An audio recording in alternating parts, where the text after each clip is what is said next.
मंडळी, रविवार म्हटलं की सगळ्यांच्याच घरी असा तर्रीदार झणझणीत बेत होतो. आज मी बनवला होता कोल्हापुरी झणझणीत रस्सा. हा चवीला खूप भारी लागतो आणि रेसिपी खूप सोपी आहे.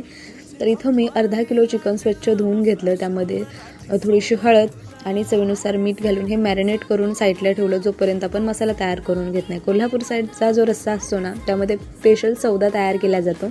त्यामध्ये पांढरे तीळ, धणे आणि त्यानंतर जिरं, काही खडे मसाले व्यवस्थित असे मी भाजून घेतलेले आहेत. त्यानंतर 1 वाटी ओला नारळ देखील मी व्यवस्थित भाजून घेतला. त्यानंतर 1 वाटी कांदासुद्धा मी व्यवस्थित असा भाजून घेतला. डिटेल रेसिपी जर पाहायची असेल तर आपल्या यूट्यूब चॅनलवर आहे, एकदा विजिट करून नक्की बघा. आता सुरुवातीला जो सौदा आपण तेल न घालता भाजून घेतला होता तो सुरुवातीला वाटून घ्यायचा.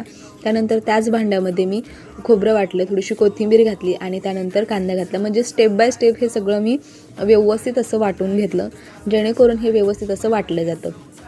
आता फोडणीसाठी हिरवं वाटण बनवते. त्यासाठी कोथिंबीरीच्या काड्या, त्यानंतर हिरवी मिरची, आलं, लसूण, थोडंसं पाणी घालून याचं वाटण तयार केलं.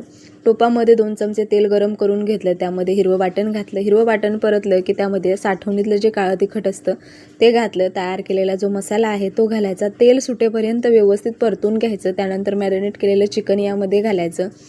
व्यवस्थित असं 3 ते 4 मिनटासाठी ओपनच असं परतून घ्यायचं. त्यानंतर झाकण ठेवून तेल सुटेपर्यंत परतायचं. 5 ते 6 मिनटासाठी हे परतून घ्यायचं. मसाला भाजण्यासाठी 7-8 मिनटं आणि त्यानंतर चिकनला फोडणी वगैरे देण्यासाठी 5-6 मिनटं आणि शिजण्यासाठी अगदी मला वाटतं हे जे चिकन आहे ना 25 ते 30 मिनटामध्ये बनवून खाण्यासाठी तयार होतं. त्यामुळे रेसिपी जरूर ट्राय करा. बाय.